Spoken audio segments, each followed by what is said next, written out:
February 9th. Ms. McKay, would you call the roll, please? Ms. Williams. Here. Ms. Ramsey. Here. Mayor Pons. Here. Vice Mayor Dent. Here. Ms. Kernshire. Here. Okay. Leads us now into items for City Council meeting on February 12th. Council preview, Mr. Trivett. Yes, we have two items on the agenda for background presentations and discussion. The first will be an update from Colonial Behavioral Health, and then the second will be the presentation of the outside agency funding recommendations to help inform the upcoming budget. Under new business, we will have a resolution to amend the CIP to help us accomplish a repair that's needed out at Quarter Path Recreation Center. And then a memorandum of agreement with the state to operate a new bus line that'll go from Virginia Beach to Harrisonburg, I believe, and then we'll have closed session. Okay, good. Thank you. Any questions for the city manager? All right, takes us now to public comment, which is an opportunity for anybody in the audience to come forward. I have a speaker's card. He wants to speak at open forum, but Mr. Wilson, if you'd like to come now or wait. It's up to you. Welcome, sir. Robert Wilson, 22 The Palisades. With respect to the preview for Thursday's meeting, I would note that I saw in the financial report that the city paid the HTRFA $5 million. I haven't seen any authorization by the city council for that payment. Maybe I missed it, but I know it was in the capital budget, but I believe authorization is required by the city council before any actual disbursement is made. So perhaps as part of the financial report that Ms. Dameron on Thursday could clarify that. With respect to today's, I'll just make a quick note. I certainly support the Rent Ready program. As the father of 4 kids that went through college and were subject to off-campus housing, I know there's a lot of challenges for the students when they're dealing with it. I looked at it. I didn't really see whether there was some adjudication process where kids, if they have problems with their landlords, can go through the process or use an intermediary to try to resolve issues that they have with their landlords. So I found with my own children that was an important part of the university programs that they were a part of. And then with respect to the affordable housing, which is a hot topic across the country, one of the things, affordable housing that we're looking at in rezoning and that type of thing is only one dimension of the problem. We have to also, I think, as a community, think, what's the impact of other factors on affordability, and also what's the impact on the infrastructure and the services that the city has to provide and that type of thing. Those are all factors that should be included in your consideration when looking at that program. So thank you today. Appreciate it. Would anybody else like to come forward? Seeing none, I'll close the public comments and we'll move on to background presentations and discussions. And first is a presentation and discussion of Affordable Housing Initiative in partnership with CNF Bank. Mr. Trivett? Yes, thank you, Mayor. I'm excited to bring this forward to you today because this has been a target of the City Council now for a long time through several different strategic planning efforts. Most recently, it's in our One Williamsburg goal statement under affordable housing implementation. It's actually the first one, and that is to consider ways to make it easier for first-time home buyers and other buyers to purchase properties within the city through a whole host of financial programs designed to buy down the cost of the home. And over the last few months, we've been working with CNF Bank to do just that. This is our second attempt to find a vehicle with a financial institution as a partner to take this kind of concept from concept to reality. So we're pretty excited today to let CNF come forward and talk to you about what we've been working on and hopefully receive some direction from City Council on what you'd like us to do next. I'm going to go ahead and invite to the microphone, I think over there at the staff table, Natalie Zavania from CNF Bank. Welcome, Natalie. Is anybody in the offices at CNF? Looks like everybody's here. Well, good afternoon, everyone. My name is Natalie Zavania, and I am the Chief Business Development and Information Officer here at CNF Mortgage, which is part of the CNF family. I do want to have my cohorts raise their hand from CNF Bank, CNF Commercial, and our retail team. If you guys want to raise your hands, everyone a part of my team is here in the audience today to answer any questions that maybe I am not the expert on. But today I am presenting, sorry, how do I get the presentation up? There you go. Thank you so much.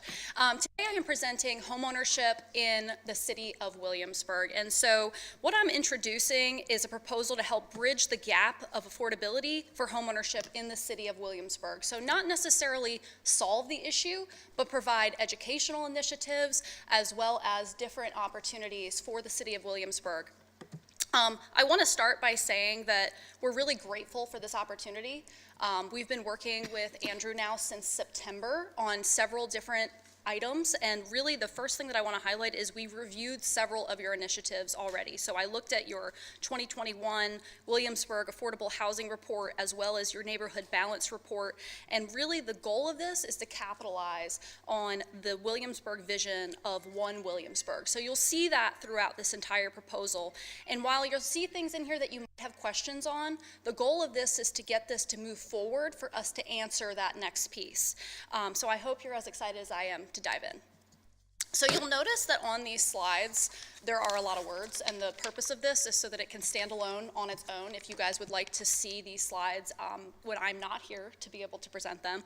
But the first thing that I'd like to do is read the what, which is CNF Mortgage is proposing a partnership between CNF, which includes all of our subsidiaries, the City of Williamsburg, and William & Mary to promote homeownership growth within the city of Williamsburg. Now, this isn't final. This is something that we need to continue and propose to William & Mary. But what I want to highlight here is that this is in a nutshell what we're actually trying to accomplish. And next, I'm going to review the who and the what, the why, the how, and then the when. So bear with me as I go through death by PowerPoint. So I said I wasn't going to read the slide. Here I am going to read a slide, and this is the one that I'd like to start with, which is this proposal offers a strategic messaging campaign, an educational component, and a monetary homeownership grant proposal to support the city's affordable housing efforts aimed at not solving the issue immediately outright, but rather reshaping public perception, fostering community understanding, and embracing support for the ongoing improvement related to homeownership. This project serves as an introduction for successful campaigns as well. It starts with the foundation, and it's an omni-channel approach, which means several initiatives: social, print, website, and grassroots business development, which at the end of the day is what we do best here at CNF. We roll up our sleeves, we get involved, and we want to build a relationship so that we can have further opportunities with the city of Williamsburg. So the why. When I met with Doug and Andrew to talk about the biggest factors related to homeownership, there's a lot, but the two key items here are mortgage interest rates and down payment assistance. Interest rates have risen dramatically over the last 5 years. We saw that they went down to 3% in 2020 and 2021. Those years are probably not coming back, and rates are staying around the 6% range. So what can we do to be able to help borrowers from that perspective, as well as down payment assistance? A lot of millennials and people that are even my age and above do not have the down payment resources to be able to purchase a home. So what exactly can we do in this area? And a lot of the grants that are offered aren't able to qualify in the city of Williamsburg, whether it's homeownership, sales prices are too high, or their income is too high. We've seen that when we've looked at other grant proposals in the area. So our proposal offers several opportunities that help address these challenges. Again, not solving outright, but providing solutions and strategies that will make them effective. So, again, we played on the city's vision of One Williamsburg, and we created what we're calling the Williamsburg Way Home. All of these are, this is a proposal. So if we want to change this or things need to be adjusted, we totally can. But the goal here is that all initiatives will fall under a specific branded campaign to promote public understanding, adoption, and implementation. So on this page, I am going to walk through, there are 6 pieces, and I'm going to have a slide for each of these six pieces, but I wanted to give an opportunity to explain the proposal in totality. So under the Williamsburg Way Home, we are going to talk about a centralized The Williamsburg Way Home campaign, which includes several materials: a centralized landing page, several marketing mediums, and a way for CNF, the City of Williamsburg, and William & Mary to come together under one centralized piece. We're going to have dedicated homeownership liaisons. As you can see, I have individuals in the crowd here that have already committed and are willing to be supporting this program. We have tailored support and free educational materials. As I mentioned, there's a lot of people that might not even qualify to buy a home right now. What are we doing to support those individuals as well? So an educational component is a huge factor in this, which includes a public calendar of educational events, which we're promoting homeownership classes and different availability to be able to structure that borrower to help with budgeting or improving their credit. You will see that we are offering, from a CNF perspective, up to $5,000 in lender credits. And then we are also offering and proposing a down payment opportunity and grant opportunity between the City of Williamsburg and William & Mary. And then finally, we have some additional down payment resources and interest rate relief opportunities that we'll talk about today. So, the first thing that I'd like to highlight is number 1 on that list, which is the centralized Williamsburg Way Home campaign materials, which is linked between CNF, the City of Williamsburg, as well as William & Mary's website, to be able to have one centralized page. This is what my graphic designer put up on a screen. This is not at all the final piece. I just wanted to give you guys a highlight of what this actually could potentially look like. But the goal of this is to have everything in one spot: the key partners, the liaison, the educational materials, the calendar of events, and make sure everyone is fully aware of the deliverables that will be included as part of this. All the messaging, the events, the grants, everything will be listed on this page. The next piece that I'd like to highlight is the dedicated homeownership liaison, and this is where CNF really shines through. Randy Simmons in the crowd here, if you want to raise your hand, Randy. She focuses so much on down payment assistance, grant opportunities. She served in our Petersburg area. She is absolutely a person that I would rely on to be able to be a support for your community when it comes to credit improvement, budgeting 101, and grant opportunities. So what I'd like to highlight here is a common issue is that people don't even know where to start. They don't know who to ask. And this is what we're trying to do. We're trying to provide a place that if somebody asks up here in this room, at the university, at the city council, or at CNF, where do I go to be able to ask a question or find support? This is where you can go, and they can point them there. And the goal and the purpose of this is to make sure that the dedicated pieces are in there. So on this piece, we're having a dedicated homeownership liaison that can help put an individual into several different buckets. And this is just from our perspective. We can adjust it based on needs. But the not ready to buy, which could be pushing towards educational resources, attend our homeownership class, attend our budgeting 101 class. They need assistance to buy. That's where we're going to push them to the grant piece. That's the big piece of this that we'll highlight towards the latter half of this presentation. And then ready to buy. These are individuals that might not need grant opportunities. Maybe they just need somebody to walk them through the whole process. We're here to do all of that for them. So, tailored support and free educational resources. The benefit here, CNF has already done the work for you. All of this exists. Credit education, budgeting 101, house hunting, all of these different pieces will be structured on this one it's the Williamsburg Way Home centralized landing page to be able to highlight all the different benefits. And the goal here is that not one employee or not one individual in the city should know all this information. They should just know to push them back to this site, and all of it will exist on that website. So again, we will house this as an easy, seamless way for people to be able to access the resources that they need at their fingertips at all hours and all whatever they need. The public calendar of events, we are proposing between 1 and 2 events per quarter, depending on the city's need or interest, to be able to host some sort of educational homeownership initiative. It could be Homeownership 101, it could be credit education, budgeting. We can bring in different resources to be able to support you. We have successfully hosted events where we've brought 250 people before. We've partnered with churches and places of worship or public entities to be able to bring bodies of people to an area to educate them. So we have several different strategies to be able to host successful initiatives. And with this, I actually just had a person stop me when I was leaving the bank yesterday, and she said, "Hey, when's our next homeownership class?" I didn't have one, right? This is a perfect opportunity for us to say, this is what people want. I think we got away from hosting events, and this is a great opportunity to have people come in and talk and build relationships within the community. The next piece I want to highlight is CNF Mortgage's commitment to this program, which means that as part of this, we are going to offer a direct benefit through closing cost relief, which is a 0.5 point lender credit up to $5,000 per mortgage loan. So that's going to be a piece that we match into this program as part of relationships with the city. Now I'm going to get to the part that requires more information, and I'm happy to answer that. That's why I have Georgia Parisi, our underwriting and risk manager, here in the audience of any questions that you guys have after the fact. But we are proposing 2 grants. One that the city of Williamsburg would offer, and one that the university would offer.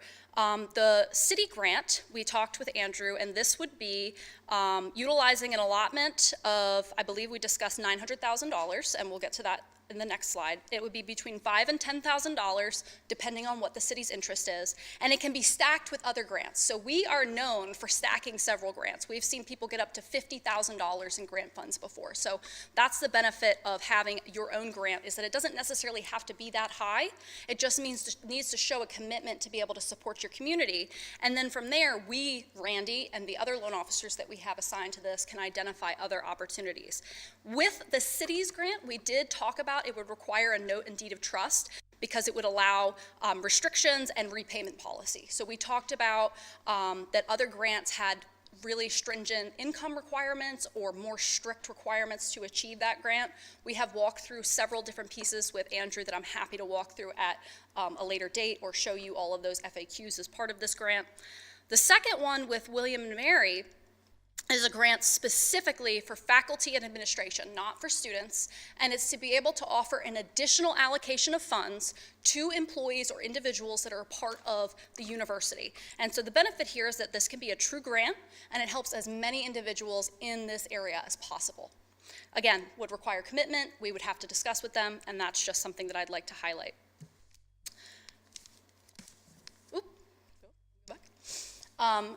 The last piece, not the last piece, yes, the last piece that I'd like to highlight is down payment assistance and interest rate relief. So there's 2 pieces here that I'd like to highlight, that CNF has access to other funds that are not through CNF, they are other DPA organizations that we have a relationship with that we are very comfortable and confident offering, which are several federal home loan bank initiatives, which includes a first-time homebuyer grant up to $17,500, a community partners grant up to $20,000, which is for community partners, so police officers, firefighters, nurses, teachers.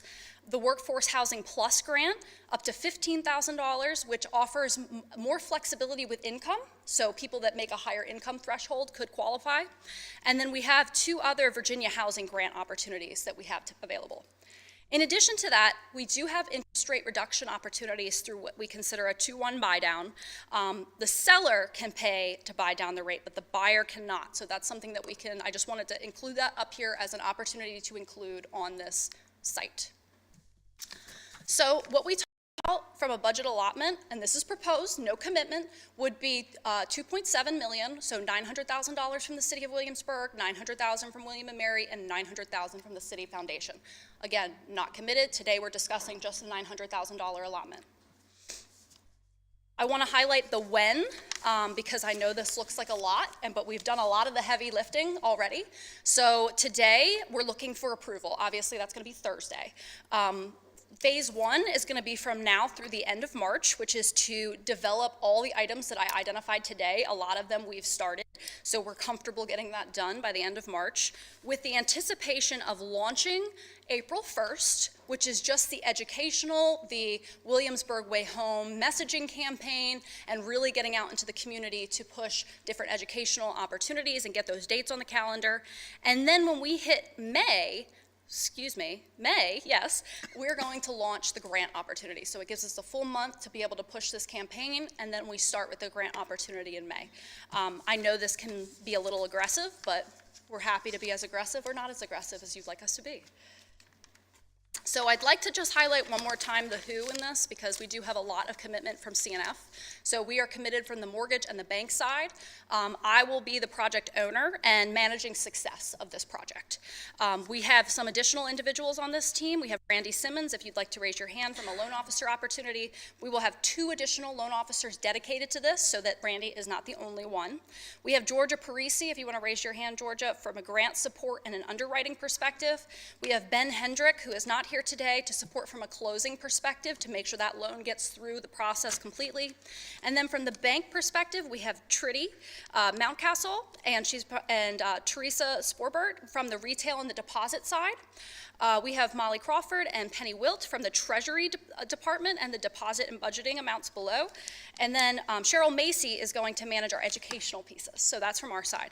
And then we would determine who would be included from the City of Williamsburg and William and Mary. You'll notice we brought our whole team.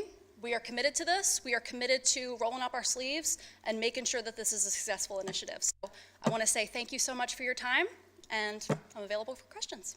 Well, thank you, Natalie. That very impressive. I really applaud you and Bill for bringing this opportunity to the city in a unique branded manner. As you know from reading all of our studies, housing and home ownership is a considerable consideration for us. It's very easy to have rentals, but it's getting even more difficult to bring people into the city for home ownership. And that's a factor of lots of things, in large part because of affordability. Housing costs aren't getting any less, and it's going to be harder for particularly first-time home buyers without equity in another house to bring into a project, or a significant amount of cash to bring to a project to close.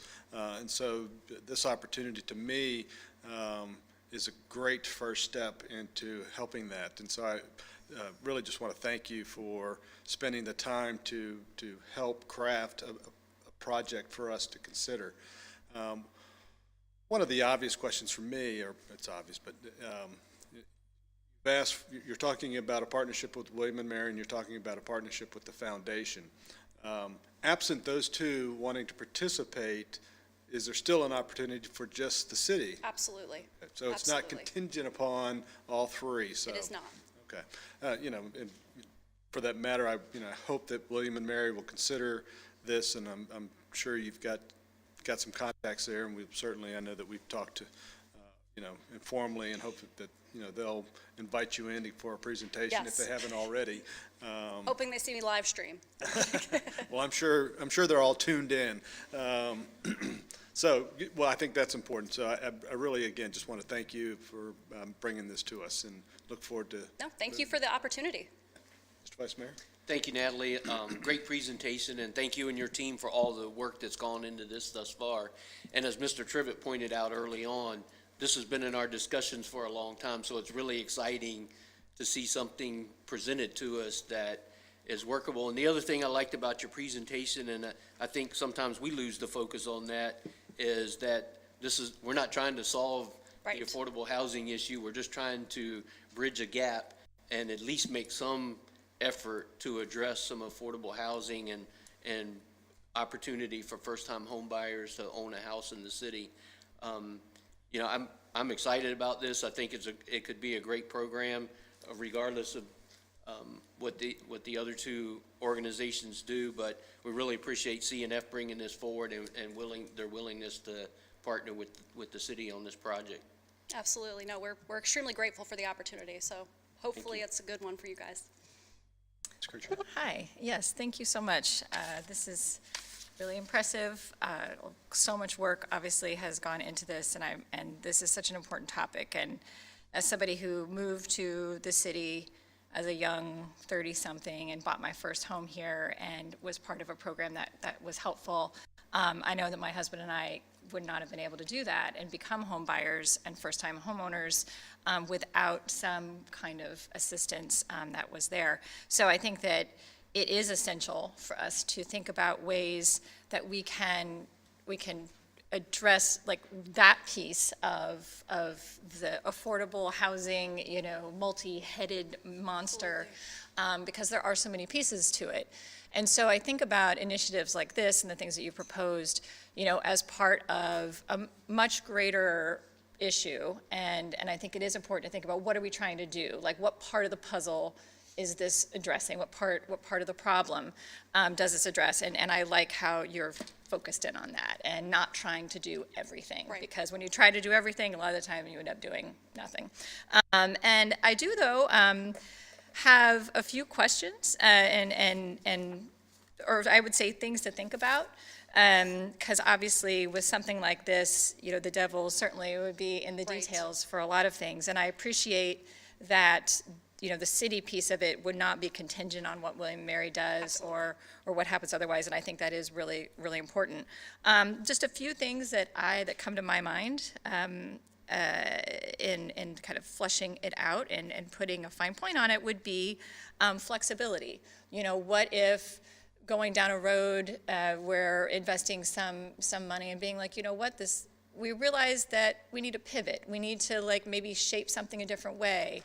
And I think maintaining flexibility and ability to sort of respond if it seems like, well, maybe this type of grant actually isn't working and it would be better to shift in this way, I think that is important. So the concept of being flexible and ability to pivot, because as we all know, market situations can change. A lot can change that's not within our control. So I think flexibility is one thing that came to mind. Another thing that came to mind is measurement of success, right? So how do you, and I know, I can tell from your presentation that you were really be thinking about how do we measure the success of such a program as this? Is it, how many people, I would hope that at the beginning, it would be like, this is our goal of how many people we are hoping to be able to serve in the first year or the first whatever, but that measurement. And I think this would be something that in fleshing out details, it would be important to know, really putting the metrics and the goals and then being able to assess, right, and hold us all accountable to whether or not this investment of city money is working. And then having that flexibility. And then obviously, the who we are trying to help. And I think that there's so many details that to be worked out there as well. But I'm very enthusiastic, about it. But there is there are a number of details that would be critical to sort of flesh out in the doing of it. Yeah, Wonderful presentation. Thank you. Can I answer? Yeah, that? please, Absolutely. go for it, yeah. So flexibility, I kind of smiled at that because that's the benefit of CNF Bank having a mortgage company. The mortgage company is used to adaptability. Rates, we are driven by mortgage rates. So we have to shift strategies all the time. I feel like every month our CEO is sitting right there. He throws a new project at me every month just because that is life. And we are open to different opportunities and flexibility. One of the things that we talked about was one of the challenges that we have is rehab projects or your homes that are older that need to be Right. rehabilitated to be livable. Yes. And that could be something that we discuss as part of this, which is, allocating more funding to be for getting those homes livable. I just don't know what the allocation of funds would be. So that's an opportunity that we can carve out and say, maybe that's a goal of the city. When it comes to measurement, it can be measured in so many different ways. It can be number of individuals helped. It can be people that attended events, the number of people that registered versus attended. People that we counseled, went through credit education counseling, and just in general, the impact. And then from the dollar perspective, we propose $5,000 to $10,000 from a grant to be able to stretch it. But you might say, we only have X number of homes. We want to go full bore and we want to give $20,000 to $30,000.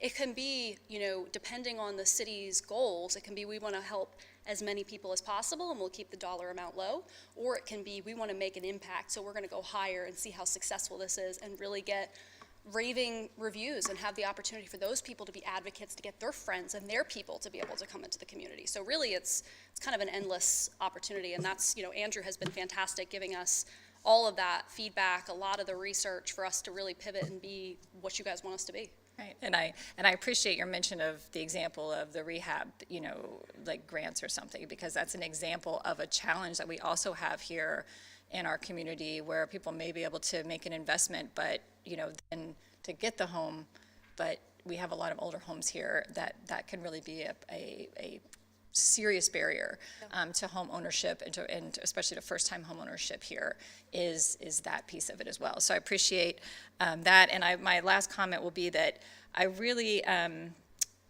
liked how you have broken it down into those not ready to buy, those who need assistance to buy, and those who are ready, because that is the kind of thinking I think that makes a real difference here from what I see a lot of times in discussions about trying to address housing issues or affordable housing issues. It's just glomming everything into one mess, right? And not being able to really see through, like, how do we actually be intentional and strategic and who we're trying to help and like what they need at that point. I think that kind of thinking is far more productive. And to say that, a website, some people are like, well, it's just a website. But if you are just now thinking about the idea that someday I want to be able to buy a home, like that is actually what could put you on the path to being able to do in the future. So I think almost more than anything of the presentation, really appreciated that strategic level of thinking that gives me confidence in Thank you. this. I appreciate that. Thank you for the presentation. I have to say it's much more interesting and impressive than just reading the PowerPoint. So I really liked the details you provided and the thought process, and also introducing your team, because it helped answer a few questions as we went along. But I do have a few more questions. Absolutely. So for me, the down payment assistance, I think, is key. I know I would not have been able to buy my first house if my parents hadn't helped me, because I was able to meet the payments and able to meet the payments plus their down payment assistance, but didn't satisfy the bank's requirements. So I think that's key. But in the homes that I've bought, the first point of contact for me has always been the real estate agent through the for sale sign.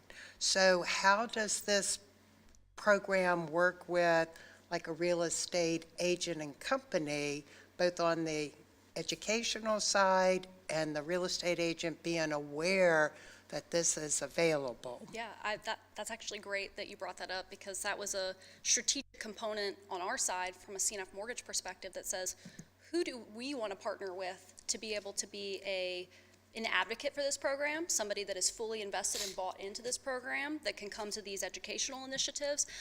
Bill Carr, who's in the room today, had mentioned that he has a relationship in this area that we can explore that is not defined right now, but we would carve out individual real estate agents or a brokerage of real estate agents that would be able to support this. Now, it doesn't mean that the borrower has to go with that individual. They can choose to use a real estate agent or not. That could be part of this program that says you need to work with this real estate agent.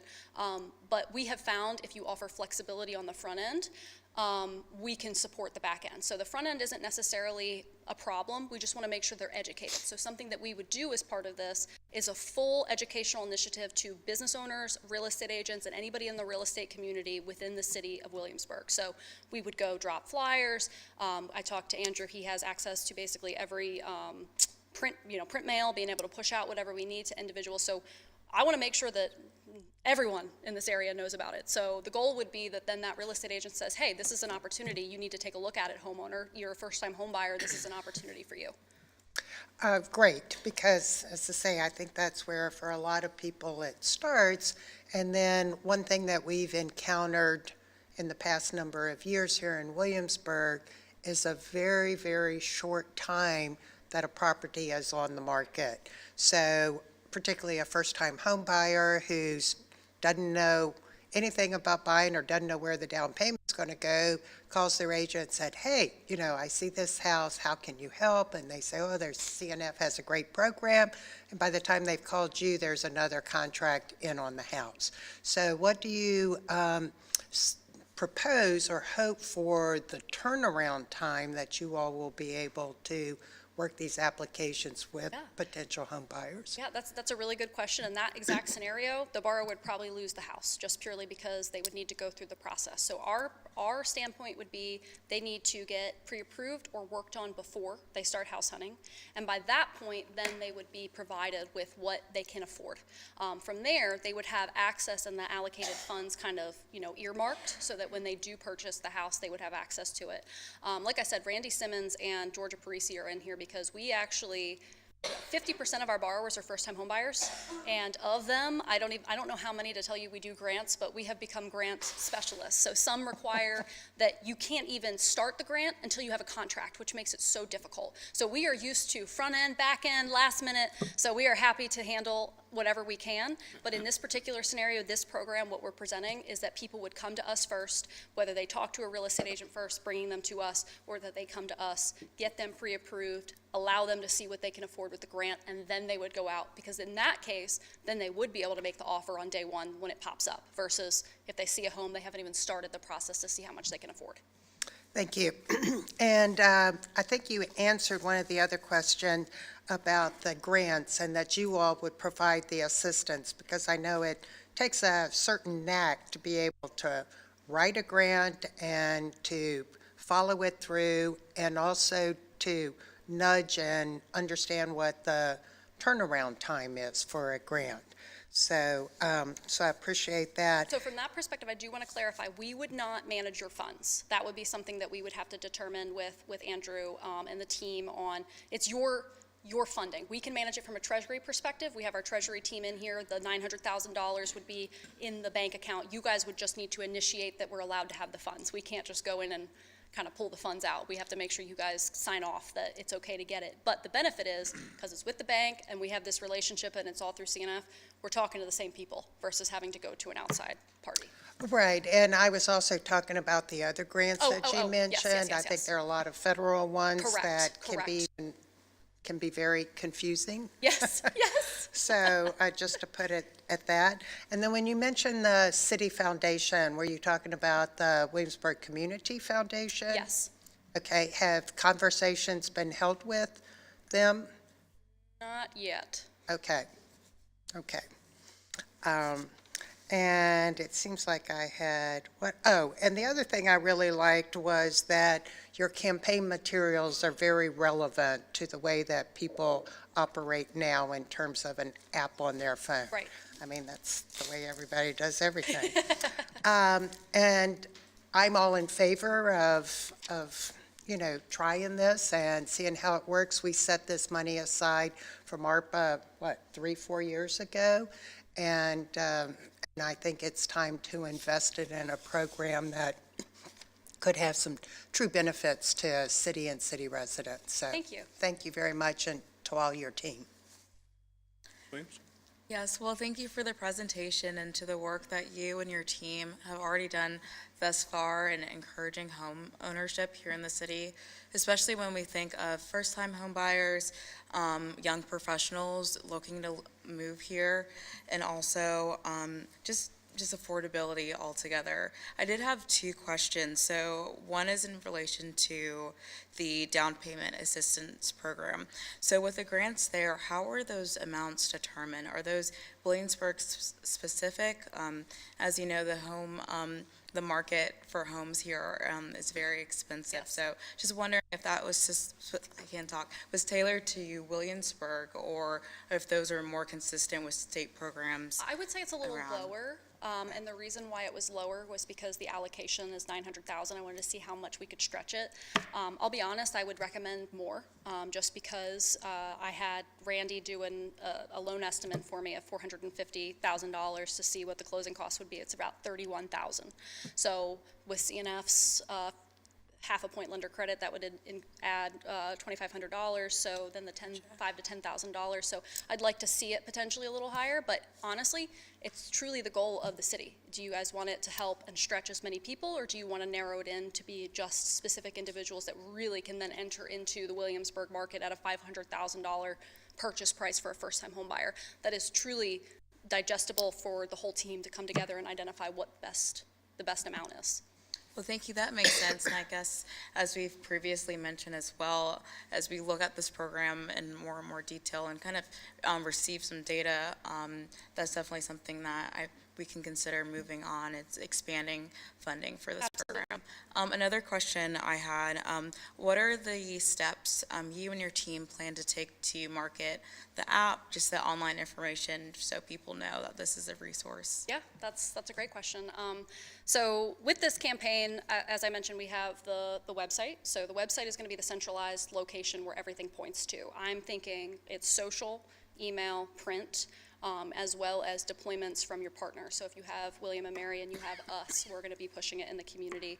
I think print mail is going to be big. That has been something that has been really successful for CNF this year, is that email and social media hasn't really gotten the lift that we wanted, but print mail and really directly pushing it to the home buyer has been successful for us, or hitting specific areas that are high rental areas or areas around the city that you want to be able to bring into the area. So for us, the marketing initiative is going to be developing the assets first and then putting together a calendar of how and when we're going to deploy certain initiatives. I feel like the first thing, April 1st, is going to be a deployment of print mail, and then the social campaign is going to be 2 times a week pushing whatever deliverable it is to get them either to an educational event or push them to the website. The first month, for a reason, I did not release the grant because I want people to engage in the overall message of the Williamsburg Way Home. It's not, the grant isn't the end-all be-all, and I don't want people to think that the grant is the only piece of this campaign. So starting it with the educational piece and the camaraderie and the rally behind that we have everyone invested, and a financial partner so that if they need to open a bank account or get support, they have access to be able to do so. Then introducing the grant as a later step allows us to really have that month to push and then push them to the grants. After people are attending the homebuyer seminar, people are coming and asking questions. That allows us to kind of have a roster of people that we go back to call and have that on there. So there's a full campaign of deliverables that I'm happy to share. That sounds exciting. One more question just popped into mind. So with the learning resources, will those be also tailored to Williamsburg, or are those a part of like the huge, it seems like huge collection that you already have? We would take basically whatever we developed and tailor it to be to you guys. Most of it is generic in nature, so, budgeting 101, but honestly, I would like to have anything specific to, maybe it is that your homes are a little higher in sales price, and these are the things that we need to do to be able to get you there. This is the average amount that you need to save, whatever it might be. So absolutely, we are happy to curtail anything to be specific to the city. Well, thank you so much again. Well, Natalie, thank you and all the CNF team for being here. I think probably next step would be to continue working with the city manager to kind of work out some of the fine tuning of this, and then there'll be probably an ask of council to kind of solidify this program into action. So we look forward to getting to that day. Excellent. Thank you so much for the opportunity. Thank you. And thank you, Andrew. Okay, next is presentation and discussion regarding the proposed rent-ready Williamsburg ordinance program and guidelines. Ms. Griffin, welcome.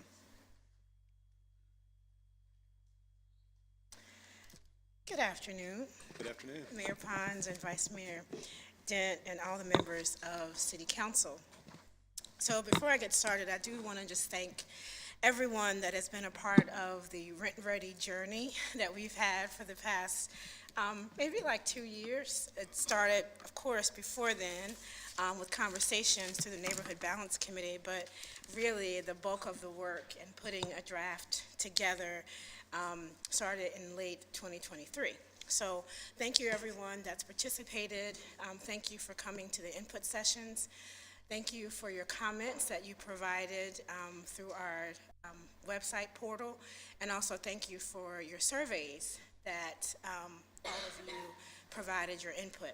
And I'm not talking to City Council per se, but I'm talking to the residents, students, landlords, and everyone who came out to those meetings.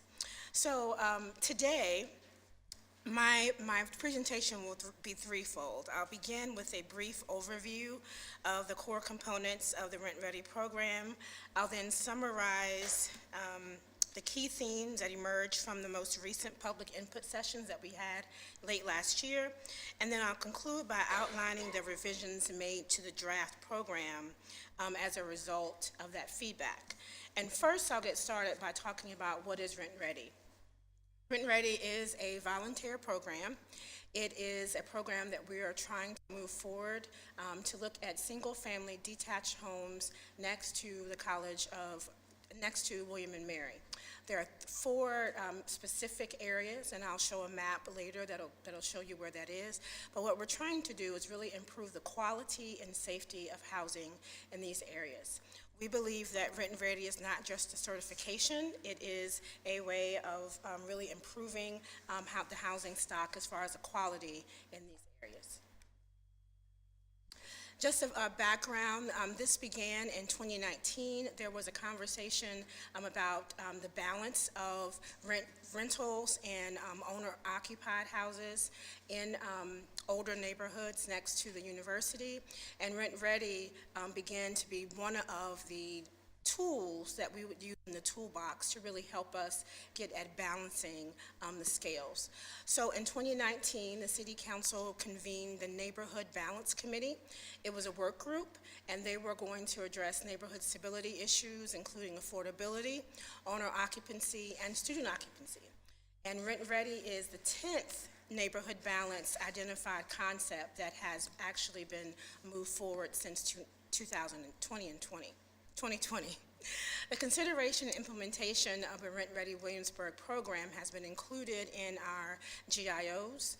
It began in 2021. It was another GIO in 2023, and also our latest one in 2025, which included us actually drafting the program. As I stated before, there are 4 rent areas. The first one is District 1. It's Richmond Road area from Monticello to College Corner. There's Jamestown Road area from Lake Matoaka to College Corner. There's also Capitol Landing and also along York Street. And the areas are shown here on this map. The districts are for single-family detached dwellings in these areas here, and this is where we're proposing the Rent Ready program to be implemented. There are 4 challenges that we are trying to address in Rent Ready, and these are important because in having the input sessions, one thing that I learned is that several people thought that Rent Ready would do more than what it was actually proposed to do.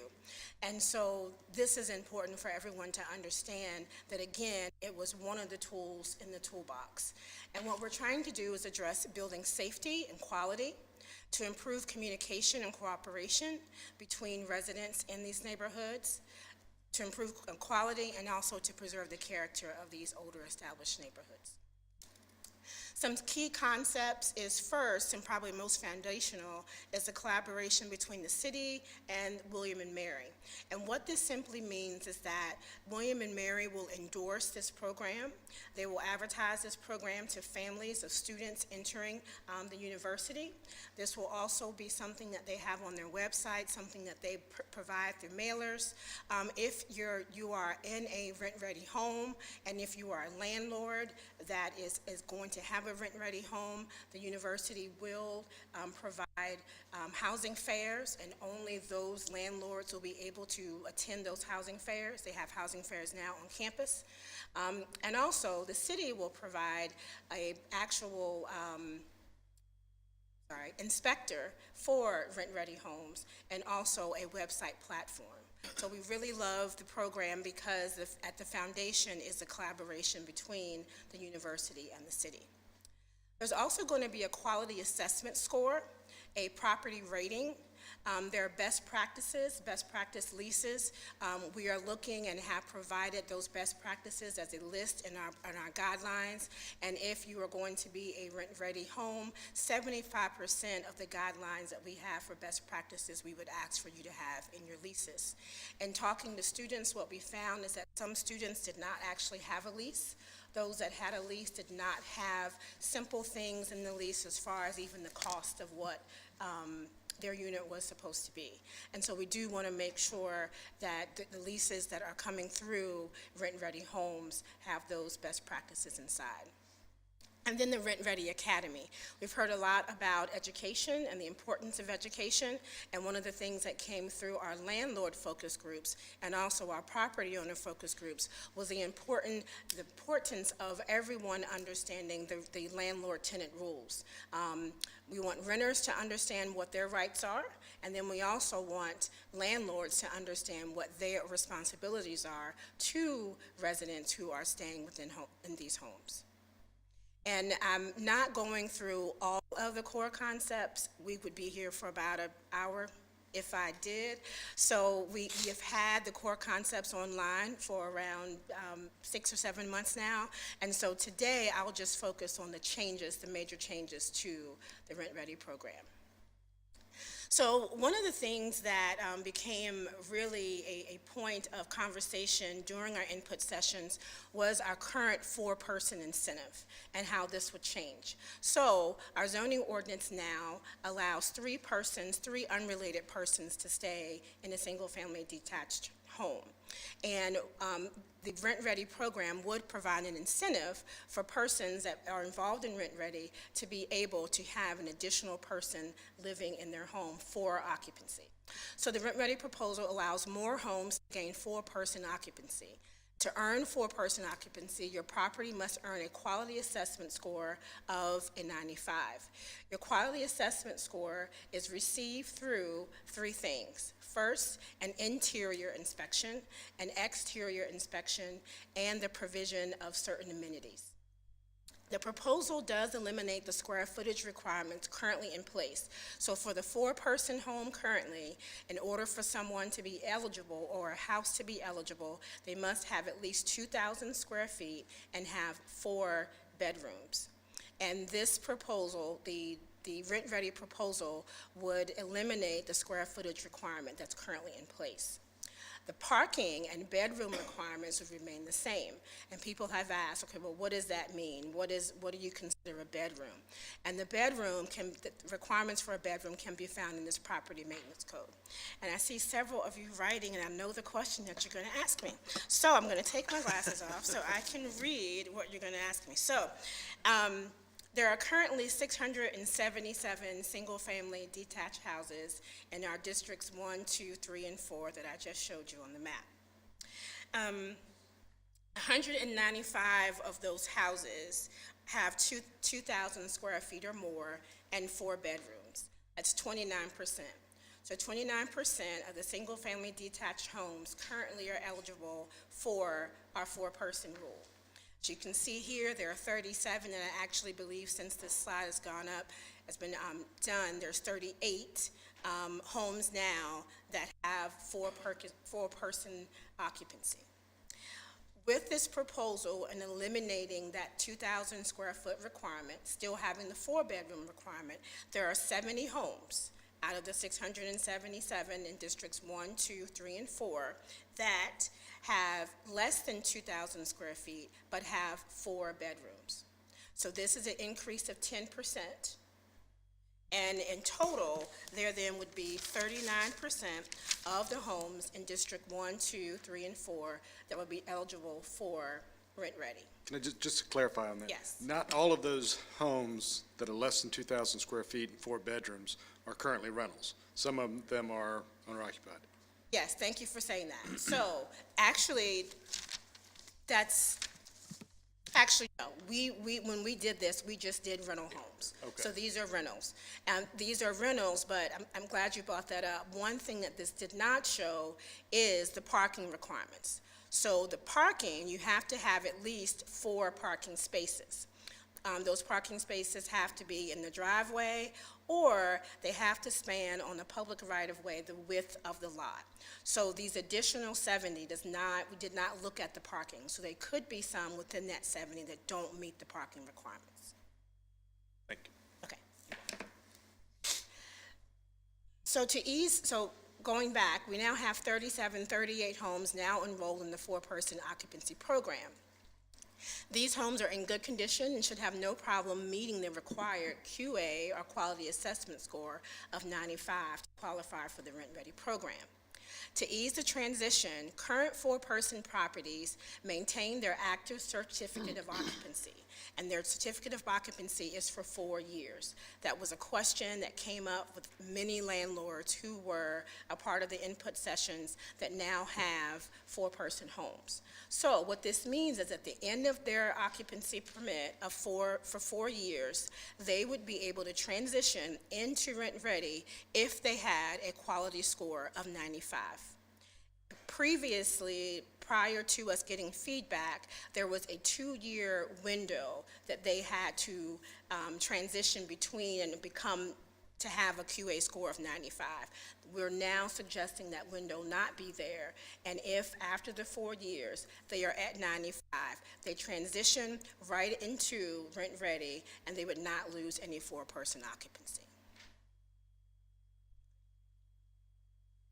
So just to give you just some insight on our public input process, on July 10th, I stood here and talked to City Council to let you know that we were launching the input sessions. And August 8th, we put all of our information online so people could see that. There was an online feedback that launched, and that remains open today. So we're continually getting feedback on the Rent Ready program, and believe me that we are getting feedback on the Rent Ready program. August 28th was our first public input session. It was held here in Stryker. September 18th, we held a public input session on campus, and then September 30th was our last public input session again here in Stryker. So when I say public input sessions, I'm talking about in-person sessions. There were 81 people that attended the 3 input sessions combined, and 36 people responded to the online feedback form. And by this time, that probably has increased to around 37 or 38 people. When we did a survey, and one of the questions that we wanted to know is who was in the room or who came to the input sessions. 31% of those attending were landlords, 48% were students, and 21% were other. We also wanted to know where people lived that were participating in the input sessions. And they not only participated in the input sessions, but they participated in the survey. So when you came to the input sessions, we had a pre-presentation survey that we gave you, and then a post-survey to see what you thought. On campus, students living on campus was 22%. Students at rented units and multifamily dwellings were 6%. 25% that attended rented units and single-family dwellings, and 16% were owner-occupied home buyers or home residents in the downtown neighborhood. And then 31% were none of these. And our assumption was that this 31% included landlords. So one of the questions that we thought was important to ask was, what do you think Rent Ready Williamsburg has met its intended effect? 59% said no, and 41% said yes. And so we asked people, why did you say yes? And they believe that it improved the quality and safety of housing, holds landlords and tenants accountable, allows a review by the city, it improves the existing inspection program, and it attempts to meet some of the needs of all stakeholders. When I started this program process very early on, one thing that I knew would be a challenge is that there were 3 stakeholders, and all of them felt very differently about what Rent Ready should be. So providing a program or guidelines that really tried to meet the needs of all 3 of those stakeholders, I knew would be difficult, and so I'm glad that there was some acknowledgement that what we've tried to put together does attempt to meet all the stakeholders' needs, although it does not meet everyone's needs. Now, the question here we posed again, and then we went through all of the comments, and we wanted to see why people said, no, we don't think Rent Ready Williamsburg will have its intended effect. And some people said, well, because it's voluntary. Well, the program has to be voluntary. The state code does not allow us to have a rental inspection program outside of that's endorsed in the state code, and that program does look at the minimum, and we have that program on the books now. And if you are in one of those 4 districts and you are a landlord and you are renting, you have to be a part of that program. This is a voluntary program because the standards that we are trying to put in place are higher, elevated from the standards that are in the state program. Others said not enough incentives for landlords to enroll. In speaking to landlords, 2 of the things that they wanted was either a tax incentive or some type of monetary incentive, and that was something that we did not feel was appropriate. And so, not knowing who said this, but I can tell you that was 2 of the things that landlords were looking for.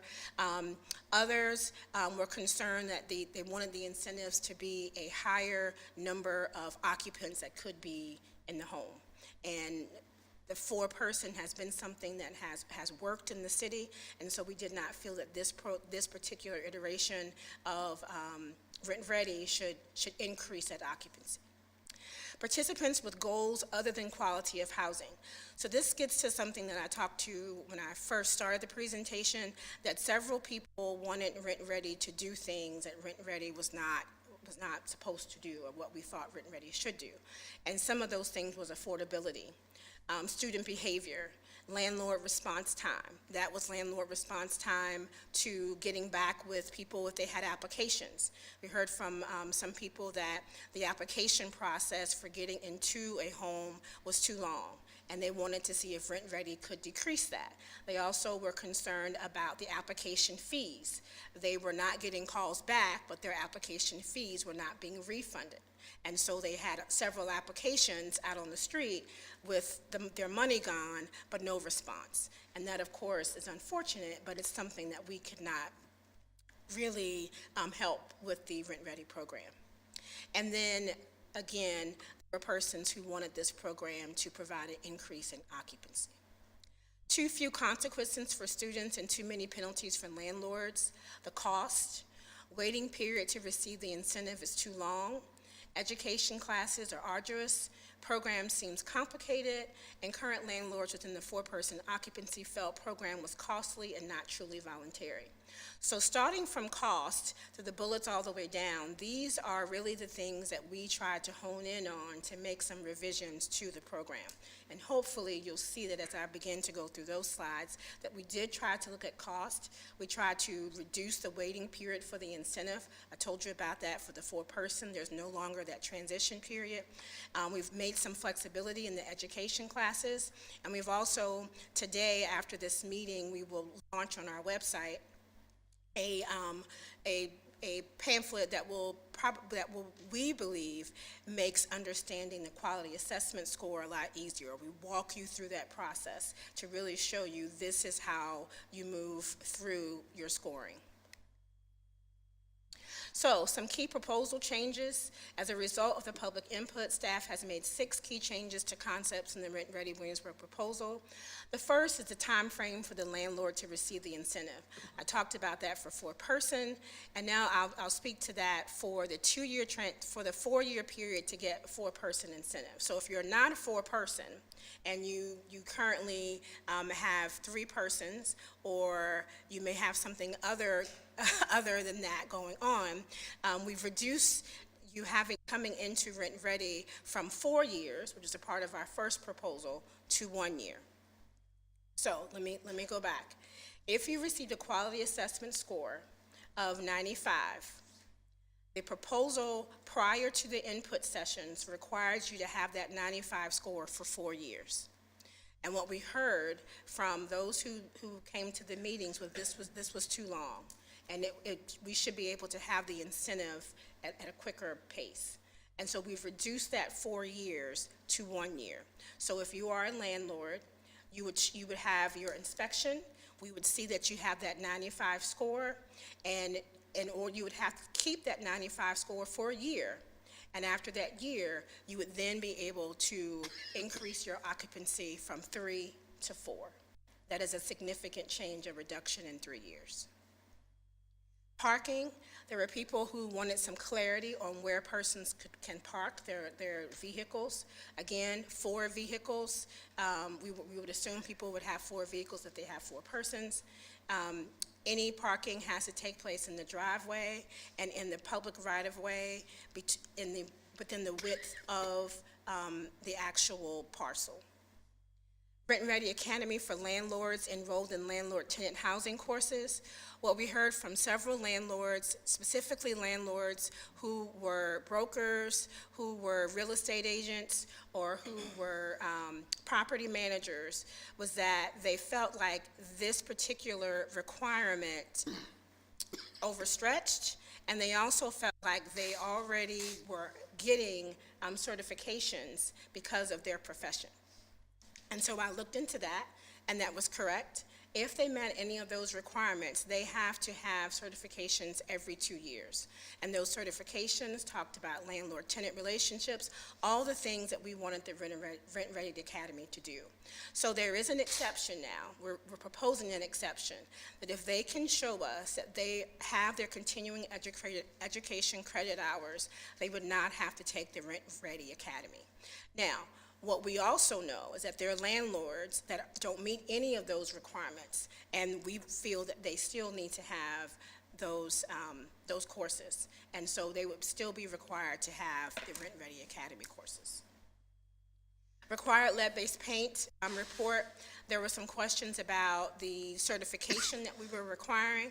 And doing more research, what we found is that the landlord must provide the inspector with required lead-based paint documentation. This is because if you have a home that is older than 1978, the federal government already requires you to provide information on lead-based paint. And instead of us having landlords to do anything additional, if they show the inspector during the annual inspections and during our follow-up inspections that paperwork that they have provided to the resident, then that is what we will take instead of having them do the certification. This speaks to cost and reducing the cost. Required asbestos report. And I will say, in talking to students, this is something that they're not getting now. So it's important, because if a landlord doesn't know that they have to do that, it may not be something that they're doing. And it also allows students or any renter to understand what is required of the landlord, and they can then ask for this paperwork. Required asbestos report. Prior to the input sessions, we were requiring asbestos report certification, and now what we're requesting is that during the inspection, the landlord must disclose known disturbed asbestos inside the dwelling. And looking through and doing additional research after hearing back from the input, there could be asbestos throughout the house, in the pipes, in several of the appliances on the outside, and so we wanted to reduce that cost, and they would have to disclose known disturbed asbestos inside the dwelling. Again, this is something that is not required, and even in putting this in writing, it is something that renters will then be able to ask of their landlord. Right now, we're looking, there was nothing included during the input sessions or prior to the input sessions about interior mold removal. And mold is something that we get calls on often. And when persons call us about mold, there's nothing in the property maintenance code that addresses mold. What we can tell them is that if they have a leak of some sort, if there's an issue that we can see, that we can say that mold is here because of this issue, then we can have the landlord to fix the issue.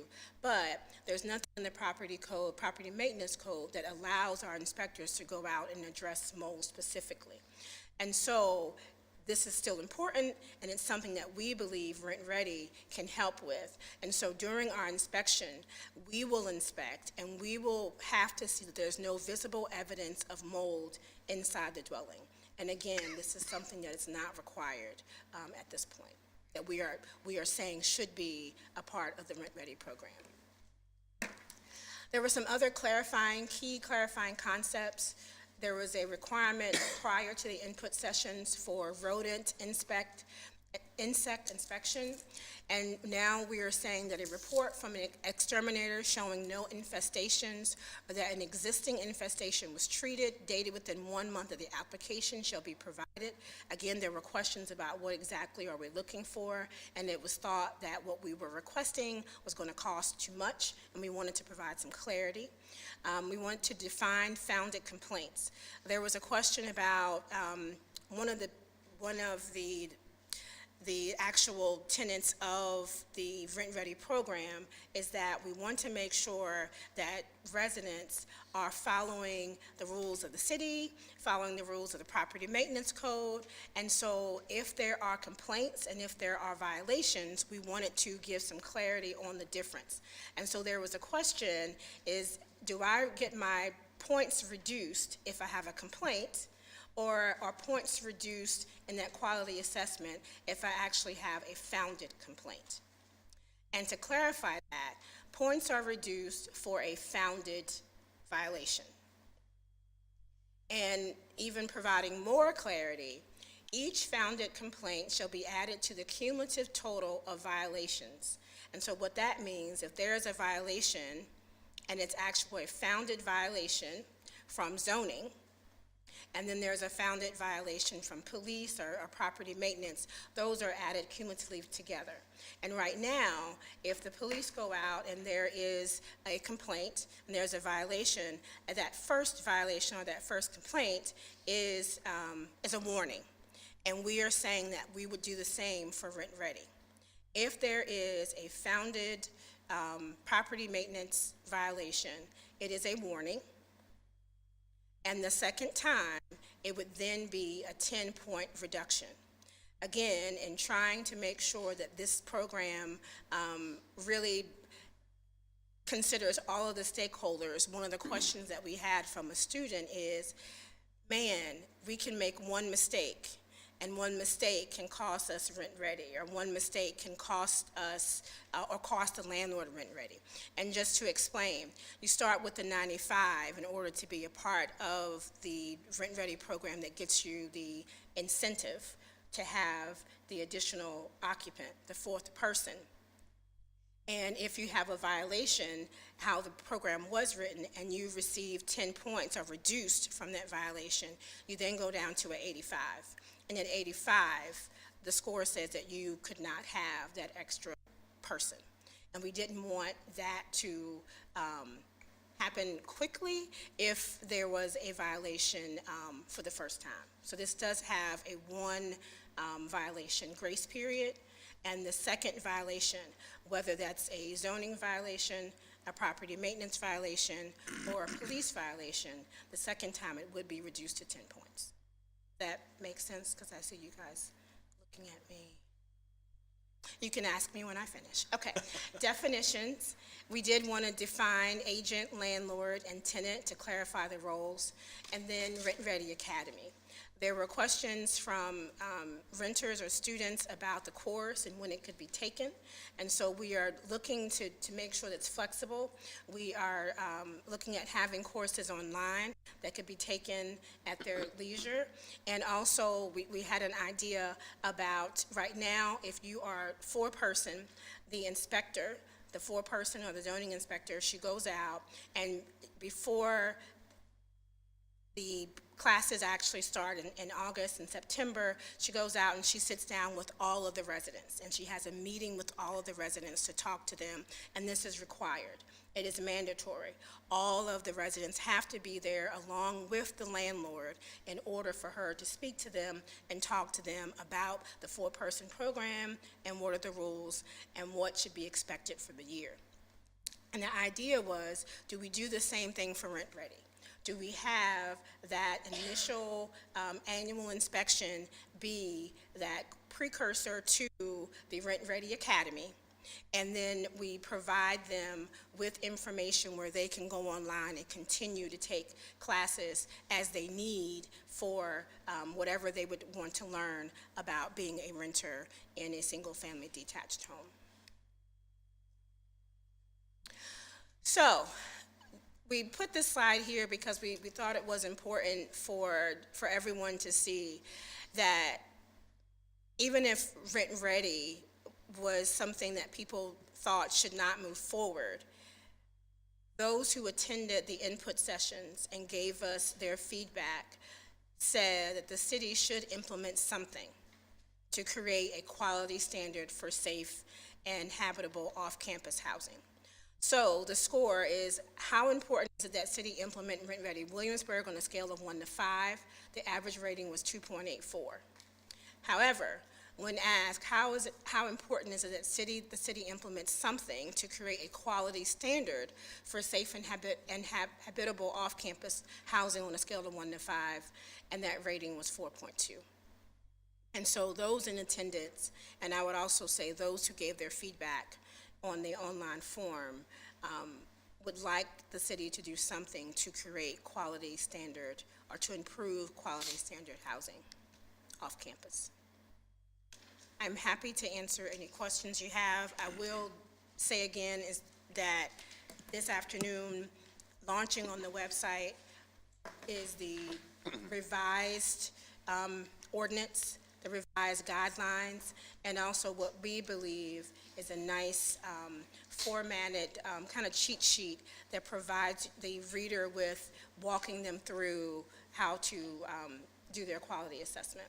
And also, we have a sheet there that will show you, on one side, it'll have our current rental program, that's state program, and also our voluntary program.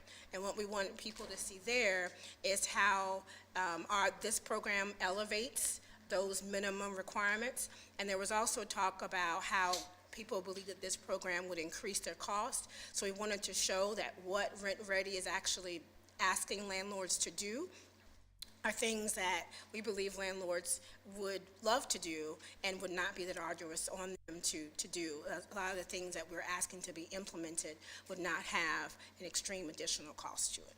And you will see that in the platform that we put out today. Have any questions? I'm happy to answer. Well, Ms. Griffin, thank you for not only the presentation today, but for spending your career here at Williamsburg working on Rent Ready.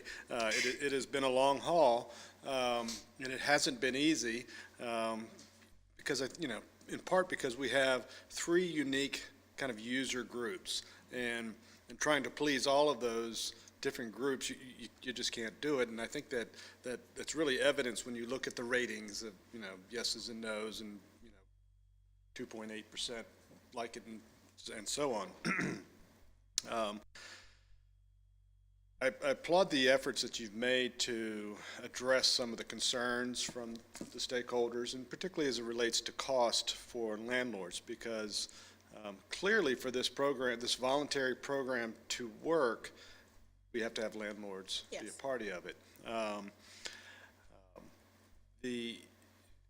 And I think a lot of landlords, I hope that a lot of landlords do participate, because really this comes down, in my mind, to providing good quality products for a large segment of our residence base here, and i.e. students primarily. In my capacity on council, I've had a lot of years talking to students, and every year when I meet with students, it's almost like Groundhog Day, because some of those same issues come up every year about the students' relationship with their landlord. Some landlords are without scruples and treat them poorly and have them live in lesser than safe conditions, and I think all of us want that not to be the case. And so having a program like this, which allows for inspections, which would then allow for better maintenance on some of these properties, makes perfect sense, and there's an incentive to come along with that.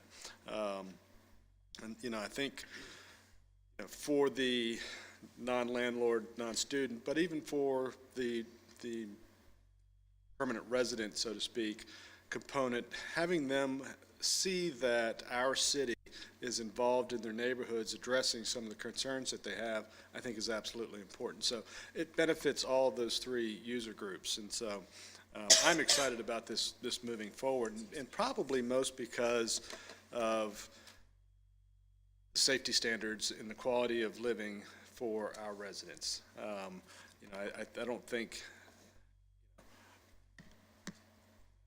it's a unique, that student rental is unique. I mean, they want to be close to where they need to be, just like all people do. And so that kind of forces them in to a tighter area, but then it also causes them to have to maybe be subject to unhealthy living conditions, and we certainly don't want to do that. So just a question, when you were talking about points, in the 95 and losing, one of the things that struck me is what party to the infraction suffers the consequence of their actions. For example, if there's a ruckusy party house and the landlord's doing what they can, but then they get the reduction in points, and so it really only costs the landlord Is there a consideration, how do we make adjustments for that? I mean, clearly, you could have a proactive landlord, but you might just have some students that like to sit around a campfire and get up to 57 decibels every night. How do we navigate that? What are your thoughts on that? Yeah, that's a good question, and that was something difficult that we were trying to come up with because we wanted to make sure that every stakeholder was invested.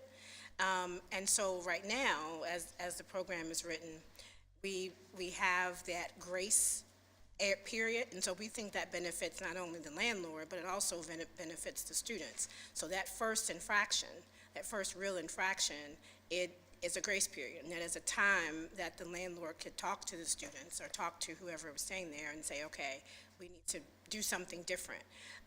Right now, what happens, which is the same thing that would happen in Rent Ready, that happens in four-person, we receive reports every week. We receive those reports from the police and also from any other department that would have gone out to a home. We then check to make sure and see if it's on our four-person, and we immediately call the landlord, and we have a conversation. Opening that door to have that conversation is very important, and then we also have a meeting with the students, with the landlord, to continue that conversation. And normally, we don't have any other issues. So that's the first thing. Educating both and leaving those channels of communication open so everyone's on the same page, so they understand the next step. If something else happens, this is the consequence. And not to interrupt you, but that goes right to the heart of what the issue is for each of the different stakeholders, is level of involvement.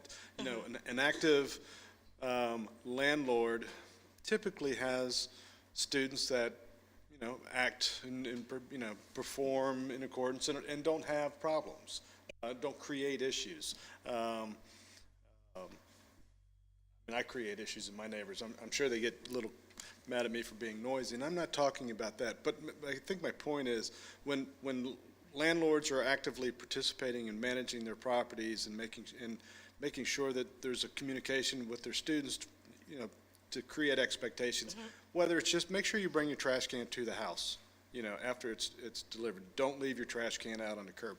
It's that type of communication, I think, that's beneficial, because then the rest of the neighborhood benefits from that. And that's really what we're trying to do here is make our neighborhoods a better place to live. And that means lots of different things, just quality of life. And so again, I'll turn this over to the rest of my colleagues, but I'm excited about being at this point. I'm excited about the opportunity to incentivize landlords to participate. I'm excited about having safer living conditions for our tenants, and I'm excited about having more active participation amongst the tenant and renters that make quality of life for non-landlords and tenants better. So, Mr. Vice Mayor. Thank you, Ms. Griffin. I know probably years from now, you'll be having flashbacks about Rent Ready. I hope not. As the mayor stated, this has been a long process, and I really appreciate the time that you put into it to gather stakeholder input. I had the opportunity to attend 2 of the 3 sessions, heard some of the concerns. You've made adjustments. I also appreciate you taking the opportunity, because it was my question, to address the square footage.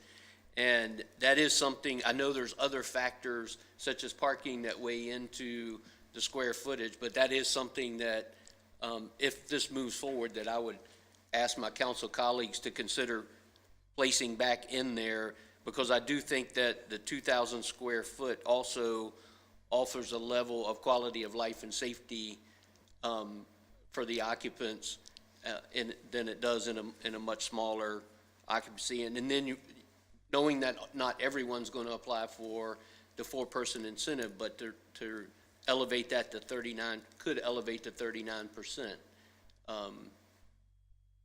would be a concern of mine. I do think that we've gone to great strides to address all of the concerns and desires of the stakeholders, but I think we'll figure out if this gets implemented. We haven't met them all, so the one thing that stands out to me in your presentation is, we've been talking about this for a long time, but 4.2 average says that we need to do something. So is this the answer to everything? Probably not. We've probably all missed something along the way, or there's something that can be tweaked to make it better. But I do agree that we need to do something to address the quality of life and safety standards in these properties.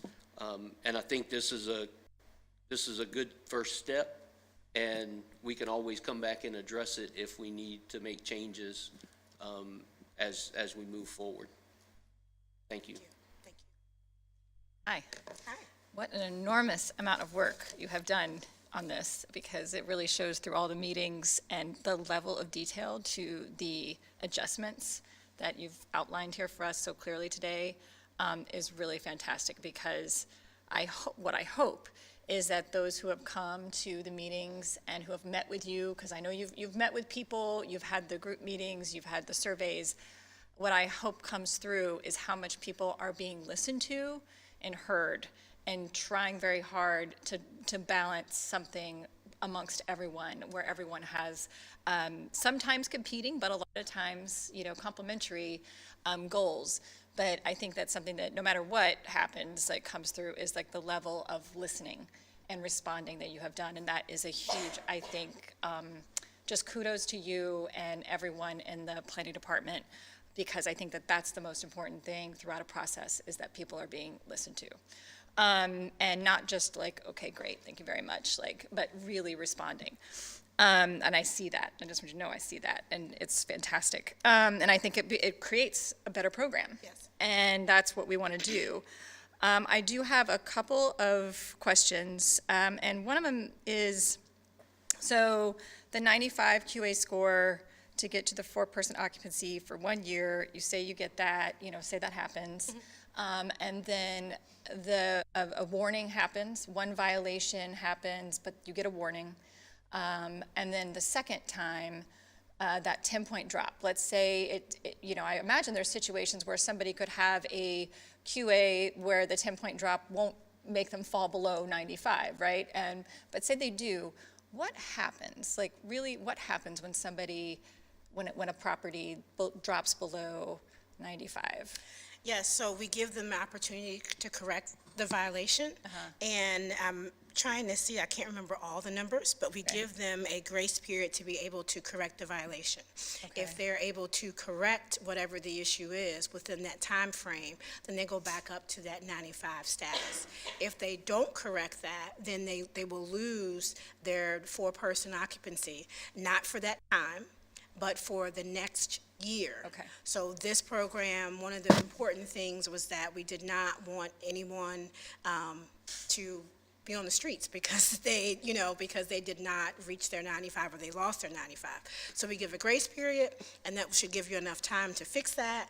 And if it's not fixed within that time frame, then we send out a letter. This is in the ordinance. We send out a letter to the residents to let them know your landlord has not fixed this, and therefore next year this will not be a 4-person occupancy, so they can know that this is no longer a 4-person home. Okay, I just wanted to highlight that to the point that you made. Like, it's not like, oh, you're at 85, like somebody's got to hit the pavement immediately. That would not be, I think the way you've laid this out. Yes. That then for the next year, the 4-person exception is no That's longer. correct. Okay, and then there was a point made earlier, and I do think it's a good one, about sort of best practices for communication, right? I mean, I remember being a college student and thinking back now, to be like some of the places I lived, like, what was I doing, right? And the idea of being able to approach your landlord with an issue. Are there best practices, like in leases, for communication, or something that sort of really does build in some guardrails, right? Or not guardrails, but just like avenues to make sure that there is healthy communication happening between landlords and residents? So it's not in the lease, but in the program guidelines and in the ordinance, we we put this in here to protect the landlord and to protect the tenant. And so we have that there have to be so many calls that are made to a landlord and give them so many days to respond, because we don't want it to be so quick, and we don't want to assume that the landlord is not doing what they've been asked to do. So we do ask for that correspondence to be, to us to see that correspondence, and we have a particular number of days that they have to give the landlord to respond. That's not in the lease, it is in the program guidelines. Okay, I was just wondering if, yeah, maybe not necessarily the lease, but somewhere it kind of, that accounts for that. And I'm sure that that's an issue that arises, not just within four-person, exception homes, but probably less, frankly. I will say this too, there's also a difference between a regular issue and then an emergency maintenance issue. And we do have, as one of the amenities, required amenities, is that they have 24-hour emergency maintenance. And people say, well, what does that include? The ordinance outlines what will constitute emergency maintenance. And so this is saying that there are certain things, like a reduction or the HVAC system does not work, the AC is out, there's no water, there's backup in the bathroom. Those things are considered emergency, and so we do have a certain amount of time allotted, 24 hours, that the landlord has to get back to the resident. Okay, thank you. Those are all my questions for right now. I just think that, as has been said, is anything going to be perfect? No. No. Is everything going to be exactly what everybody wants to be? Totally not. But that's not a reason not to be excellent and as much as we can and strive for an excellent program that does as much as we can. So thank you again for all your work. And I might have more questions later. And, Okay. And I'll ask them when I do. There you go. Thank you. Thank you. Thank you, Ms. Ramsey. Thank you, Ms. Griffin. And as you know, I could talk about this issue for hours. Don't. I'm not going to, as you and I have, having been a landlord myself and being aware of practices both by other landlords and students